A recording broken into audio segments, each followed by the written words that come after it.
Next is produced at Connecticut Public Radio and is powered by the New England News Collaborative, 8 public media companies coming together to tell the story of a changing region, with support from the Corporation for Public Broadcasting. I'm John Dankosky. Thanks so much for joining us. At least 8 people died in mass shootings across America just last weekend alone, including in Brooklyn, New York, and Gilroy, California. But nearly 50 people were also injured in those shootings, just a few of the tens of thousands who are wounded by guns every year. The recovery can take a while. Former Red Sox star David Ortiz was just released from Massachusetts General Hospital 7 weeks after he was shot in the Dominican Republic. Ortiz underwent 3 surgeries after suffering damage to multiple organs from an attack that authorities are still investigating. As WBUR's Anthony Brooks reports, many survivors of gun violence carry wounds, both physical and emotional, for the rest of their lives. And a warning here to our listeners, this story includes some descriptions of gun violence that some people might find disturbing. What are we looking at? Oh, so this is cabbage, and then there's beets and shallots, and that's fennel. Clay Lasher Summers runs a small farm in Westmoreland in southwestern New Hampshire. On this day, the weather is hot and the rolling hills are soft and green. It's a peaceful corner of the world where Clay, who's 62, has spent much of her life. This land is the land that I used to play on when I was a kid. It was my only safe spot. I lived in this town, I think, for 2 years before I got shot. That happened in 1970 when Clay was 13. She lived here with her brother, mother, and her stepfather, who was physically abusive, especially when he drank. He would hold the house hostage, proceed to beat my mother, proceed to beat my brother, and then beat me and take the gun and put it against my neck and hold me up against the wall. He did that with his .30-06, a powerful hunting rifle that can take down a moose. Sometimes he'd point the gun at her when it was unloaded and pull the trigger. But one night, when he was drunk and in a rage, he loaded the gun. My mother came out of her bedroom and she said, "You better watch out because I think he's going to really shoot you tonight." And then she went and hid in my bedroom closet. I went to close the door and my stepfather shot me. He shot through the door. Well, the door wasn't closed, but yeah, it hit the door first. I remember my body going way up in the air and bouncing from the shock. It's like slow motion. You bounce up, your body turns around. Her brother ran to the neighbors. The police came, then an ambulance, which rushed 13-year-old Clay to the hospital. Through it all, she never lost consciousness. I think there's something that happens to you when you're shot. You instinctively know. I kept telling myself that if I lost consciousness, I would die. So I didn't. The bullet hit Clay in her side, tore through a kidney, just missed her spine, and exited through her back. She was partially paralyzed for 6 months and underwent multiple surgeries. She says 50 years later, the wound is still there. So I have one kidney that's full of shrapnel and barely works. Even today, lead comes out of my body, so that's like a constant reminder. Even today? It still comes out. Clay says that lead and her scars show how much trauma one bullet can inflict on a body. And while stories of gun violence in America usually focus on the high number of gun deaths, Clay's story is a reminder that many more people are living with gunshot wounds. For every gun death, there's roughly 2 to 3 times more injuries. This is John Rosenthal, the founder of Stop Handgun Violence. It's difficult to nail down precisely how many Americans are shot and survive each year. But here's what we know from a number of studies, including the Gun Violence Archive. Last year, close to 40,000 Americans were killed by guns, most by suicides.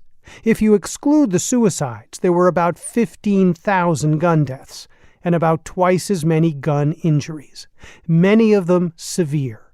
Again, John Rosenthal. An AR-15 assault rifle and a .223 round is designed to tumble and create maximum soft tissue damage. The entry wound from an AR-15 is about a ½ inch in diameter. The exit wound is like 8 to 10 inches in diameter. So bullets leave holes. Boston University School of Public Health took part in a multi-decade study of firearm injuries. It found that the severity of gun wounds has increased significantly in recent years, which correlates with the growing lethality of modern weapons. Sandro Galea is dean at the school, who co-authored the study. He says the data show that 30% of shooting victims die. About 30% are treated in an ER and are released. Galea says the rest, roughly 40%, require complicated treatments and prolonged hospitalization. Those who live, the bullet has still gone through the body and caused injury to the intestines or to the liver or to the spleen or to any number of blood vessels. And that is an extraordinary amount of damage to the human body. Galea says this comes with a huge cost to the victims and to society. He says more study is needed, but that estimates put the price tag of firearm injuries in the billions of dollars a year, on par with the cost of obesity in America. And he says there's another important cost to consider. Firearm injury is an extremely traumatic event. Galea says it's well known that after traumatic events, people are more likely to suffer from mental illness, including post-traumatic stress disorder or PTSD. But he says again, more study is needed to accurately assess the psychological toll of firearm injuries. You do not ever get rid of PTSD. You don't ever. In many ways, Clay Lasher Summers has moved on with her life. She's had children, she runs a farm, and advocates for victims of gun violence. But she struggles with depression and says the trauma of being shot never goes away. She learned that years ago when her baby daughter contracted Lyme disease. It reawakened all of the PTSD I had. Like, would she die? Was she going to die? Could I ever take my eyes off her? You know, all of that stuff of extreme fear of losing her. That's when I realized again, how bad it could be. Her daughter recovered, and Clay says a therapist eventually helped her with her PTSD. And he taught me that being a body that has sustained that amount of trauma and injury, you have to learn to walk beside your PTSD. That's the goal. I don't know anyone who has gotten over it, but you learn to walk beside it. That is the best I can do. When you say it, you mean the gunshot wound. That gunshot wound has caused Clay Lasher Summers a half-century of pain. But it's also inspired her to help others like her. She hopes to set up a nonprofit and transform her farm into a refuge where victims of gun violence can come and recover. Given what we know about their numbers, she'll have plenty of takers. For the New England News Collaborative, I'm Anthony Brooks. In Hartford, the Connecticut State's Attorney is investigating the fatal police shooting of Alfonso Zaporta after an altercation with officers. The ACLU and the city's mayor both called for the release of the body camera videos. It was the first time a police shooting had been captured under Hartford's new body cam program.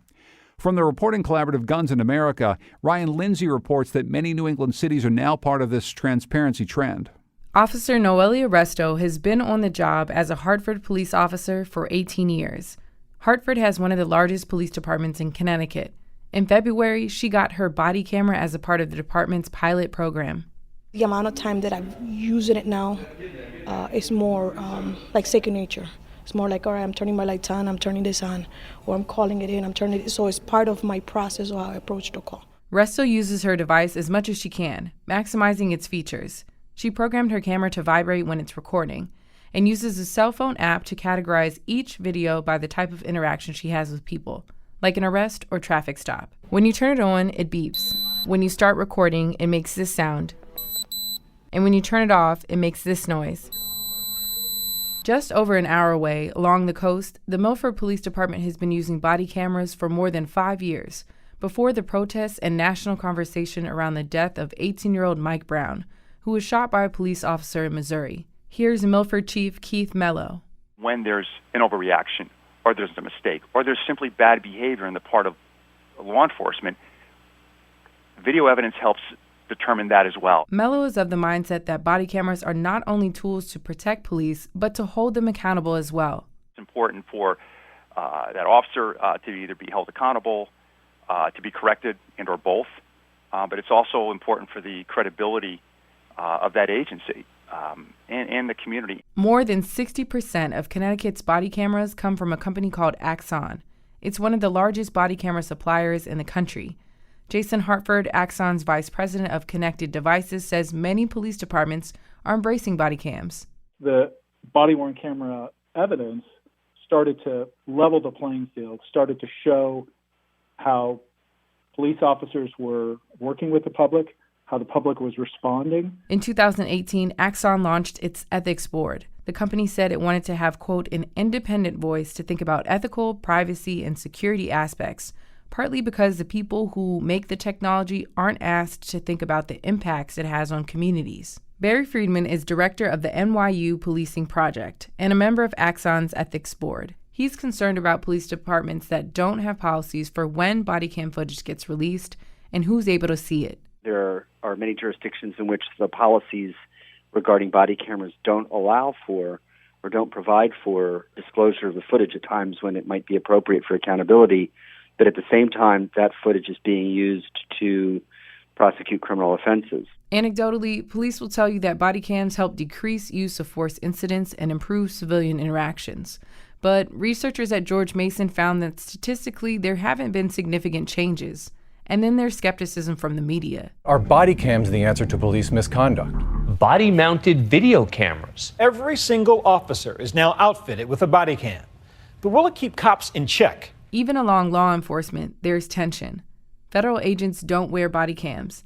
And on joint investigations, local officers are not allowed to wear theirs. That's led some local departments to pull their officers off joint investigations. Chief Art Acevedo is the Houston Police Chief and president of the Major Cities Chiefs Association.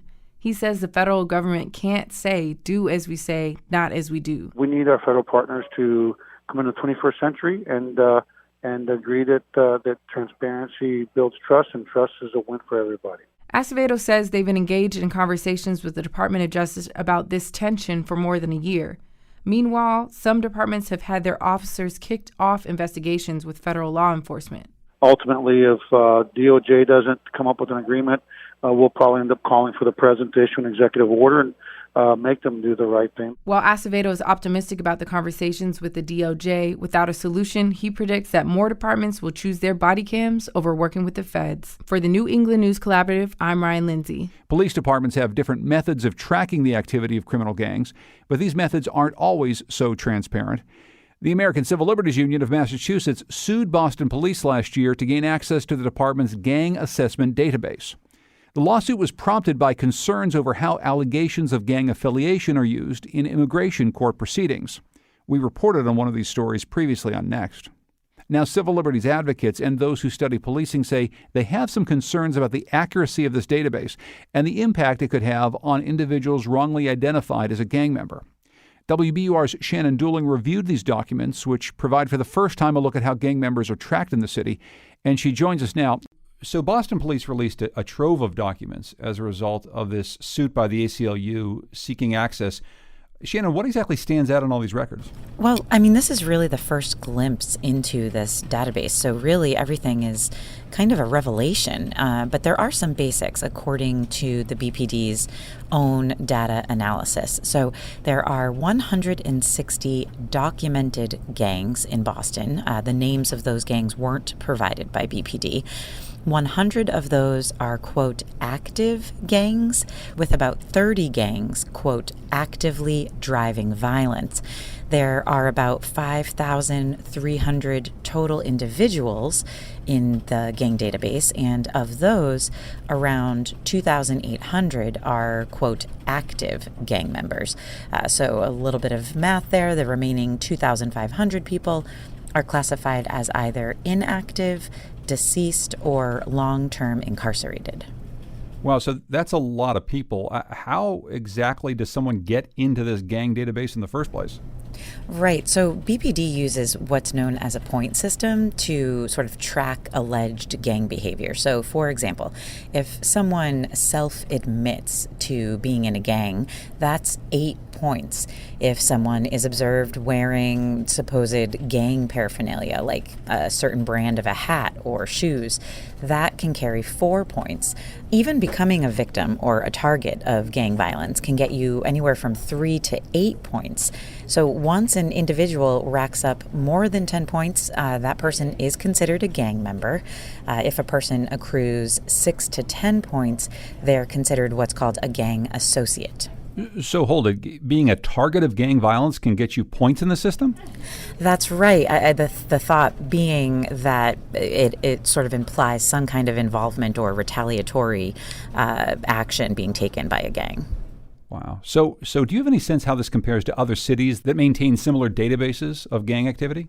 Yeah, well, it's difficult to make an apples-to-apples comparison just because access to these databases is really hard to come by. But on that figure that cites 160 documented gangs in the city of Boston, I did speak to an outside expert. His name is Thomas Nolan.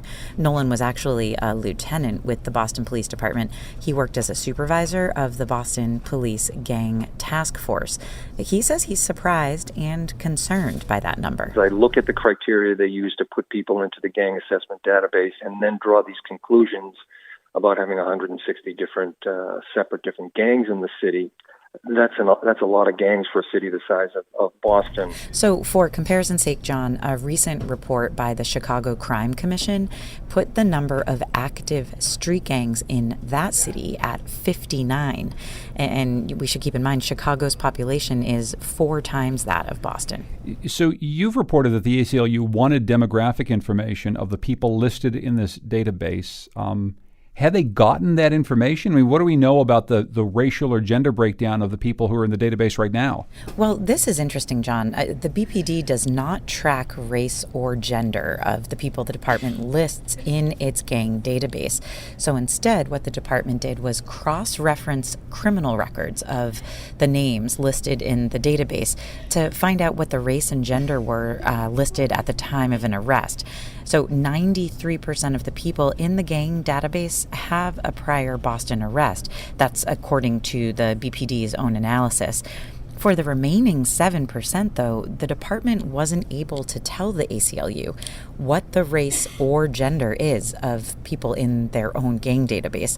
Adriana Lafay is a staff attorney with the ACLU. She said these numbers confirm what the organization has suspected, and that's that the gang database disproportionately includes men of color. What we see is a pattern of youth being surveilled inside their schools and outside their schools in their neighborhoods and being labeled as gang members, often simply because of the people they're being seen with and sometimes the clothing that they wear. Lafay says the ACLU is still waiting for additional documents, and the group still has a lot of questions around how information gets into the database and then how it's shared among local, state, and even federal authorities once it's in there. We'll check back with you for more updates. Shannon Dooling covers immigration and other issues for the New England News Collaborative. She's based at WBUR in Boston. Shannon, thanks again for joining us. I appreciate it. You're welcome. Thank you, John. Coming up, workers who are struggling to find housing do the Nantucket Shuffle. But first, fishermen are raising safety concerns over wind power plants. It's next. Next is made possible in part by our founding supporters, who believe in the power of collaborative news coverage, including the Common Sense Fund, supporting the New England News Collaborative and its coverage of climate change and the evolving clean energy economy. Support also comes from Douglas Stone and Mary Schwab Stone through the Smart Family Foundation of New York.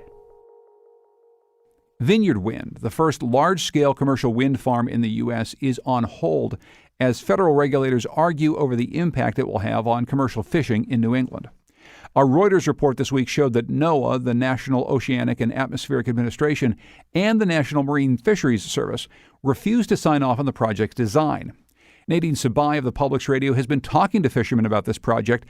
They say, as designed, the wind farm could make one of the country's most dangerous jobs even more dangerous.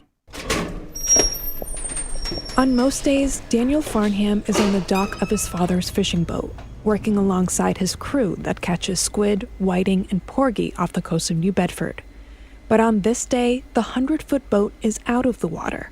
Farnham is wearing a hard hat, protective glasses, and a safety jacket, conducting the boat's biennial maintenance check.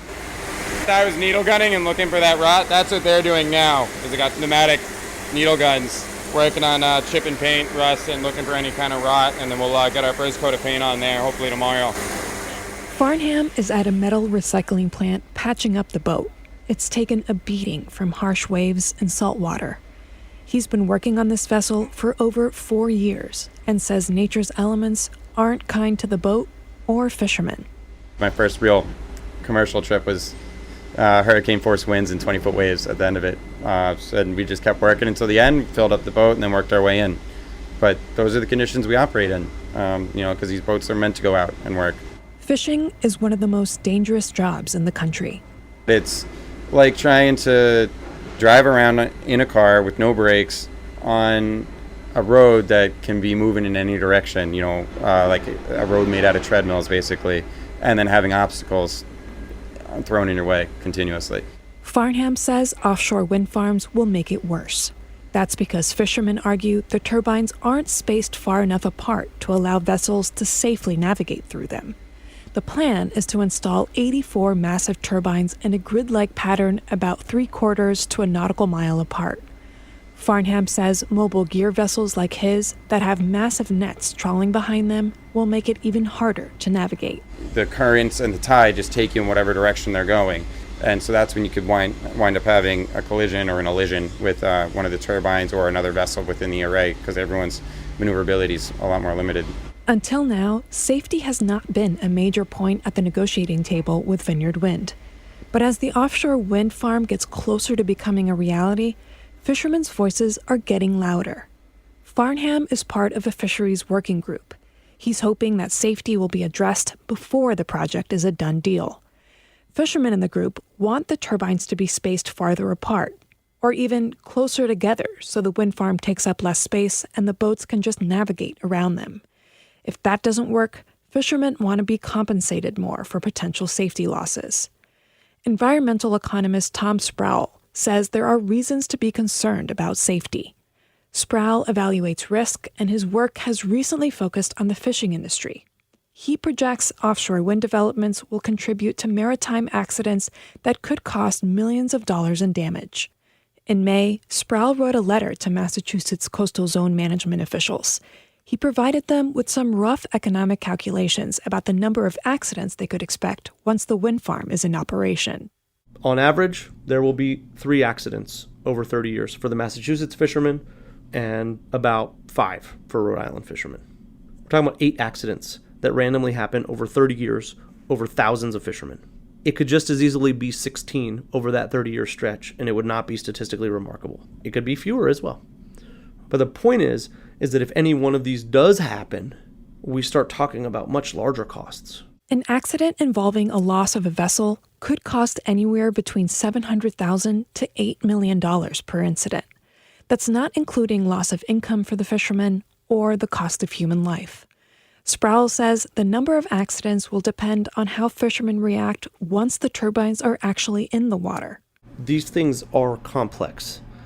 We don't know what's going to happen. We don't know how the vessels are going to respond. We don't know how they're going to reroute.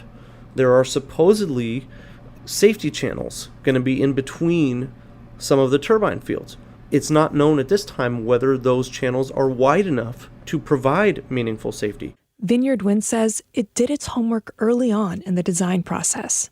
It held over 100 meetings with fishermen or fishing organizations that work the waters in or around the wind farm area. And it analyzed vessel traffic data to find patterns in how fishermen operate.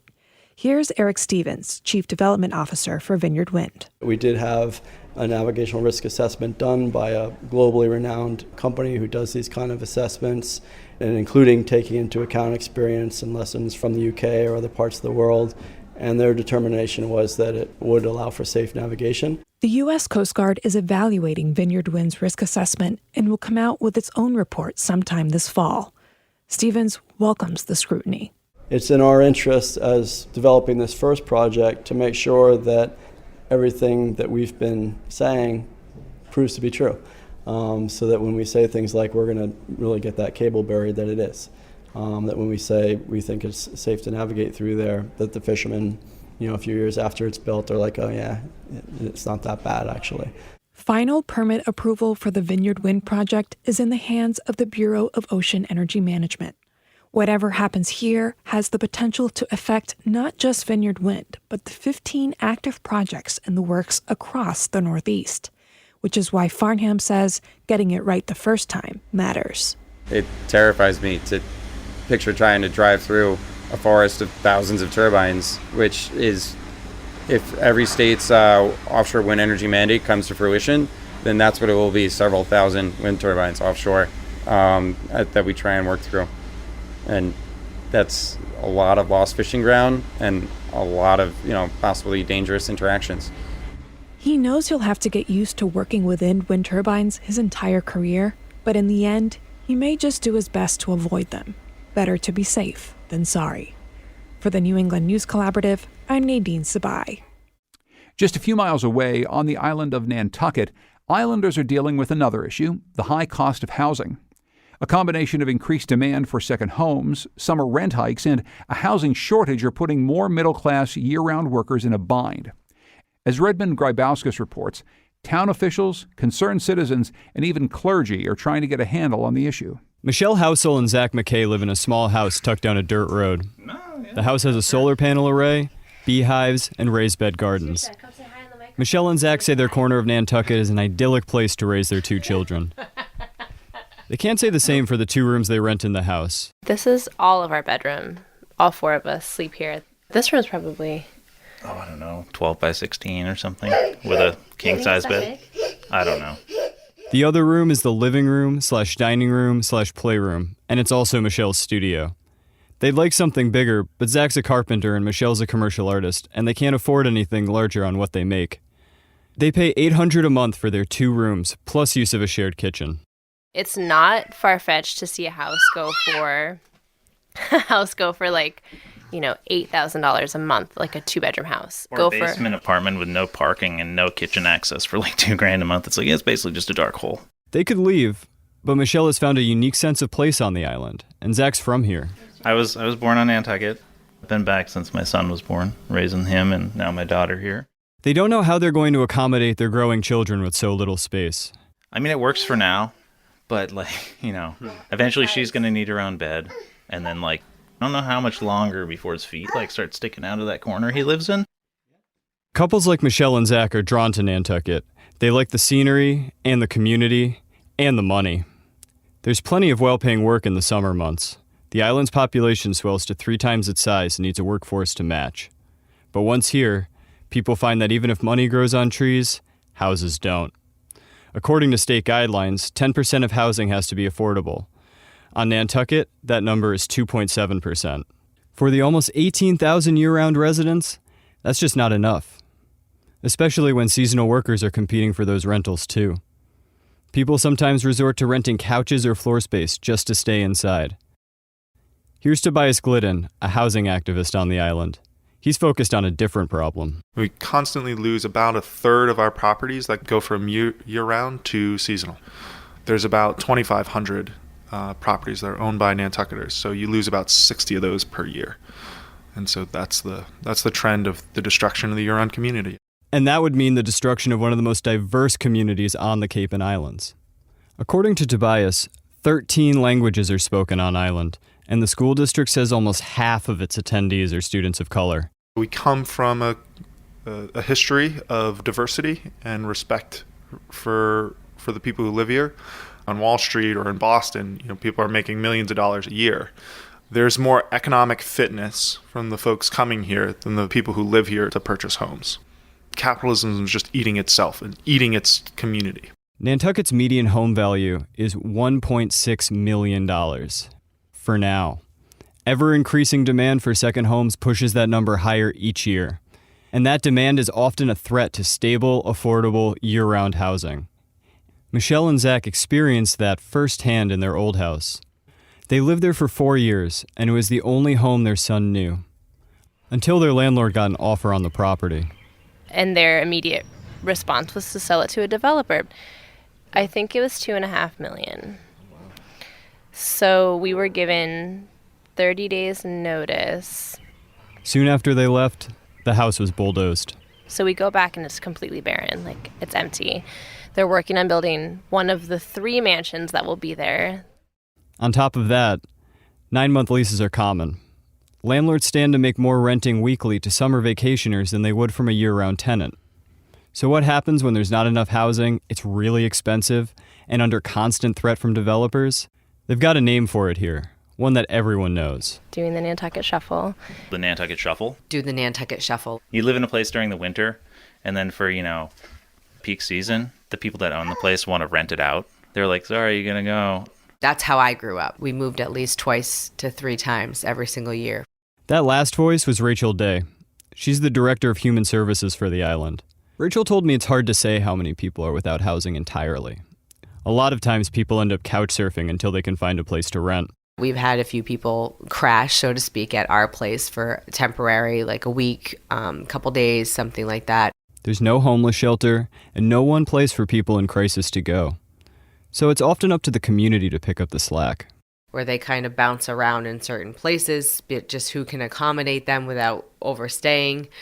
And I think a few other people have been forced to find other areas to live in that maybe they would have never done before. So their car or a boat or maybe even, I don't know. March 24th, 2018. Colin Letty has that day seared into his memory. The day he became homeless. Colin is from Nantucket and lives here year-round. He's 58, and his only income is a Social Security disability check. That's not adjusted for housing. So last summer, when he had to do the Nantucket Shuffle, there wasn't anything he could afford. Between places and down on his luck, he resorted to sleeping in a weatherized sleeping bag on the ground somewhere in town. Imagine a situation where you're leaving something and you don't have a friend to go to. You can't just go and sleep on a couch. And you don't have money for a hotel room. The biggest issue actually was the noise. Like between 10 and 2 in the morning, with all the laughter and the high heels on the pavement and the people leaving the bars, you may be sleep deprived night after night after night after night. I mean, for weeks at a time. As winter approached, Colin finally found a place to stay. It wasn't much, an unheated attic. Reverend Linda Simmons helped him secure the place. There have surely been people in our community that have found themselves betwixt and between for one reason or another. Nantucket is a very important place for people who have grown up here or lived here for many years. The sense that they couldn't survive anywhere but here, and I mean emotionally, it took me time to understand that.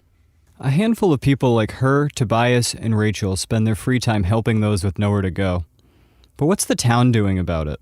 There's a recently passed bylaw that allows for garages, sheds, and other standalone dwellings to be rented out. This was already happening, but now the dwellings can be checked for safety and livability. Except the bylaw doesn't limit who can rent these spaces, so they tend to be rented out in the summer for a premium, leaving year-round residents still stuck in the shuffle. The town just approved $20 million for affordable housing. That's 250 new units, but there's still no start date for breaking ground. As for Zach and Michelle, they're leaving the island at the end of July. They found a farm in southern Vermont that they say will give their growing kids the space they need. It's like watching the death of a place, that nurtured you as a child. Like knowing that I could never stay here because I could never afford it is kind of hard. That change is especially hard for Colin. He's been evicted from his attic. So he's just given me, days, really, to transition to what? So it's kind of staring into the abyss. He's hoping that with the help of Reverend Simmons and some of the others, that he can find somewhere to go. She has an idea about why people stick it out as long as they do. There's a fierceness. It's not a helplessness, but a fierceness almost that they have a right to be here and a right to be housed. And in our ecology of living here, I think that when someone is not housed, there is an assumption that there's a flaw in character. The flaw in character belongs to our culture that has not distributed resources. So it's heartbreaking, yeah. True to her word, the Reverend let Colin stay on church grounds for a few weeks while he looked for somewhere else to go. For the past, since May 20th, I have lived on the porch of the parish house at the church without any possessions whatsoever, except the clothes on my back, my blood pressure medication, and a few other things in my pockets. Colin was afraid that someone would complain about his presence, so he left every morning before the sun rose and wouldn't come back until after sunset. Here's my bed. It's a wooden bench, and it's narrow. I can lie on it. Well, I mean, the sidewalk is, 12 feet from here, and the road is maybe 17, 18, 20 feet. A busy road. He ended the interview there, afraid his presence would be noticed. The next day, he was asked to leave. On June 6th, I left the church, and I have been outside ever since. I've been using a heavy blanket, which is pretty large as well, so I can wrap it around me like a sleeping bag. I mean, the worst night I had out was a night in early June. I mean, it rained very, very hard for 16 hours, and the temperature ended up down in the high 40s with a lot of wind, and I got soaked, and that was a bad scene. Colin says he's found shelter in various locations downtown, including beaches and under the awnings of businesses. He's given up looking for housing. He says last year he was sleeping outside until November, and he expects the same this year. For the New England News Collaborative, I'm Redmond Grabowskis on Nantucket. That story comes to us from the Transom Story Workshop. Coming up, how New England's industrial legacy lives on in modernized mills and factories. It's next. Next is made possible in part by our founding supporters who believe in the power of collaborative news coverage, including the John Merck Fund, supporting the New England News Collaborative in its coverage of climate and clean energy. Support also comes from the Melville Charitable Trust. New England is filled with old factory buildings and other remnants of our industrial history. These buildings are a big part of our past, and they also loom over our present. They also present challenges as our cities and towns grow and adapt. So what's the best way to reuse these spaces that contain cultural importance, but sometimes also chemical contamination? How do we balance this desire for adaptive conservation with the need for new civic spaces? Earlier this summer, I led a conversation about these topics at the International Festival of Arts and Ideas in New Haven, Connecticut, and my guests included John Thomas. He's part of a partnership to turn an old gold leaf factory in an economically disadvantaged neighborhood in Hartford into a community center and commissary kitchen. Nico Whedon is executive director of Next Haven. It's an arts-based project in the Dixwell neighborhood of New Haven. Kathy Stanton is a senior lecturer in anthropology at Tufts University. We started the conversation with Elihu Rubin. He's an associate professor of urbanism at the Yale School of Architecture. For so many of us, these buildings, we connect with these buildings. They have value to us. They have a kind of age value that can't be replaced. It can't be fabricated. There is this authenticity to these buildings. And that is a buzzword and is supposed to be, because as we begin to talk about how they change and who desires them today, associating themselves, whoever the new users might be, with that sense of authenticity, drawing it from the building, is something that has pushed a lot of adaptive reuse. That sense of authenticity, while certainly something that draws us to these buildings, it also comes at a cost. One of the reasons why mill buildings often lay vacant is because as they deteriorate over time, with each year it becomes more and more expensive to think about how you might remediate that site, how you might clean up the lead paint, how you might fix the roof. A question that you always have to ask is that cost worth it? Yeah. Yes, it is. Yep. It definitely is, but you're raising a key point, is we need to be good stewards of these buildings. And we can't take that for granted. I want to welcome up Kathy Stanton. She's the author of The Lowell Experiment, Public History in a Post-Industrial City. And that industrial heritage, it extends across all of New England, in part because, we've been making stuff here for a couple hundred years. And that's the story of Lowell, too. It is, and actually it's not just New England, it's really kind of the North Atlantic, and Lowell has been interesting because it's been a model within that whole sort of stretch of Northern Europe, Northern England, the coal belt, the textile belt, as first of all an early industrial city, and then a city that lost its industry relatively early. Textiles have tended to be sort of early in and early out, kind of lost its economic driver, and then turned to culture, was sometimes called culture-led redevelopment or regeneration in the 1960s, 1970s, as sort of cultural production as a way to replace and rebrand. Now we'd say rebrand. We weren't talking about that in the early days, but Lowell kind of, it didn't invent it, although a lot of people there will tell you that maybe they did, in the same way that they talk about being the first industrial city in the U.S. But they have been a model and a really important kind of early adopter of this set of strategies. Talk about the economics of that, because it's something that I think whenever I have conversations with people about how to re-engage these spaces, they always say, well, how do you make the money work? How do you make the economics of it work? Sure. So early on in Lowell, I think people thought if we spiff up the mills and we, replace the windows and make everything look great and keep the canals clean, and tourists will flock and they will spend millions of dollars a year and we'll have hotels downtown. And that was kind of the initial vision, that there would be this very direct economic benefit, which has never come to pass. And fairly quickly, the architects of the new Lowell realized that was not the way you made money out of it. And simultaneously, the people who were planning it from the beginning were also talking about, and one of the sort of fathers of the national park there, Lowell National Historical Park, said very explicitly, this is about making Lowell a good address again. And so it really was more about image making, and so I talk about kind of Lowell, and especially the role of historians and preservationists in sort of framing industry as both interesting and past.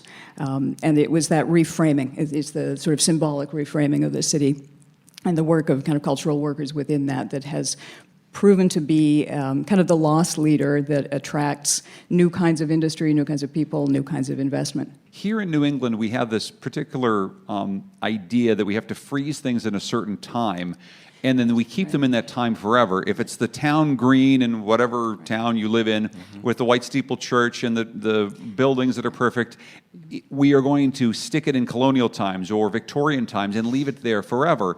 And I guess I just wonder from a preservation standpoint how healthy that is to say, this is the moment at which we're going to fix Lowell or New Haven, and it never shall change. Connecticut's a great place to talk about the colonial revival as one of these movements, and the colonial revival did have real reactionary political overtones, many of us believe. And in some places, they are stripping.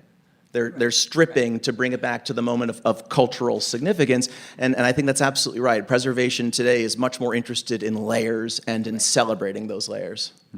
I want to bring up a few folks who are working on the ground right now in projects that are trying to revive a few of these buildings in very different ways. John Thomas is here. He's Community Engagement Coordinator for Community Solutions North Hartford Partnership, and we're going to be talking about a very interesting program that he's working on. Also, Nico Wheaton, who's Executive Director of Next Haven. What have you been hearing? And I know that you're new to New Haven, but what have you been hearing from people in the city, people in the community about this project, what they want to bring to it, what they maybe expect from it? Yeah. I guess it depends where the conversation takes place. So if I'm standing right outside the building and people see the kind of construction fence and the trucks going in and out, it's mostly people from the neighborhood that have questions about when it opens, if they can come in, what's going on. And so, the founders and myself, our approach has always been, we'll come in and check it out and we'll talk to you about it inside. When people find out that I'm associated with the project, it's either, wow, rough neighborhood, but exciting project, or interesting project. Why would you build and develop that in Dixwell? And so, I think there's many answers to that question, but I think, thinking about, again, investment in cultural assets and kind of how history plays its life through these buildings, and the kind of legacy of Black entrepreneurship in Dixwell is amazing. That's how I arrive here from Harlem. I want to turn now to John Thomas, and I'm wondering first, John, if you can talk about the history of the building where this project that you're working on is happening. Yes. So the history of the building is rooted in the narrative of Matthew Swift, who was a goldsmith in Hartford in the mid 1800s, and in the late 1800s, Mr. Swift left Gold Street in Hartford, where all of the goldsmiths operated, and came to North Hartford and established a business in his home on the site of where the Swift factory stands now. So the site itself represents the industrial history, architectural history of America from the late 1800s all the way up to 1948. They kept adding additions as they expanded. This is a neighborhood which, over the course of the last 125 years, moved from being a neighborhood that was filled with immigrants from Europe to being a predominantly African American neighborhood. And in many cases, when there is an industrial facility that has been closed for a long time, the story is that when you reclaim it and do something good with it, put in anything from artist studios to lofts, you're re-energizing it, and the people around that building will be re-energized for the first time since it closed. But that's not exactly the history here, at least for the African American community around it. Can you explain a little bit about the relationship that the Swift factory had with the people who were living right next to it? Yes. So for couple of generations, you had people working in the factory, and because it was a gold leaf operation, the windows, you couldn't see through the windows, so they were obscured. And so I used to live right across the street in my aunt's house there, and we just could not imagine what was going on inside that building. Everything from we just wild imagination about what's going on. You tell some stories, I'm sure, like yes. What goes on in there? Yeah. And it's not that African Americans didn't have access to jobs there. In the mid '60s, during the great, the late migration from the South, late part of the Great Migration, African Americans were getting jobs there. We've interviewed quite a few people who worked there, but in the mid '80s to 2005, when it closed, no one from the community was working in that factory. So there wasn't a connection to the economic engine of that factory amongst residents in the community, and so there was a dislocation from the factory's narrative to that of the neighborhood. But also the histories of gentrification. Like we have enough of a track record now, and when we see that these kinds of places get redeveloped, that's the end that usually happens, so that you're doing that with an eye, you've got your eyes open about that, and that seems to be a really interesting kind of use of that continuous history that goes right up to the present. And that has been my biggest obstacle since I came here, because I've lived in this neighborhood all my life, and I have a really strong presence in the neighborhood, and people are asking me, why are you working with those white people to gentrify this neighborhood?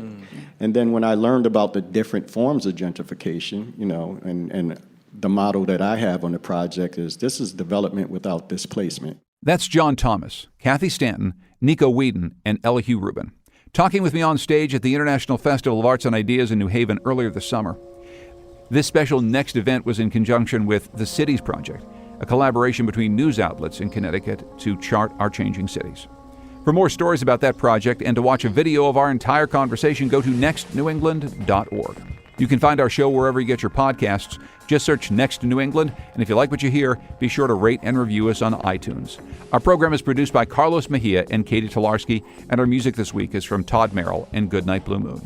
The New England News Collaborative is powered by the Corporation for Public Broadcasting, Connecticut Public Radio, Vermont Public Radio, New Hampshire Public Radio, Maine Public Radio, New England Public Radio, WBUR, WSHU, and the Publics Radio.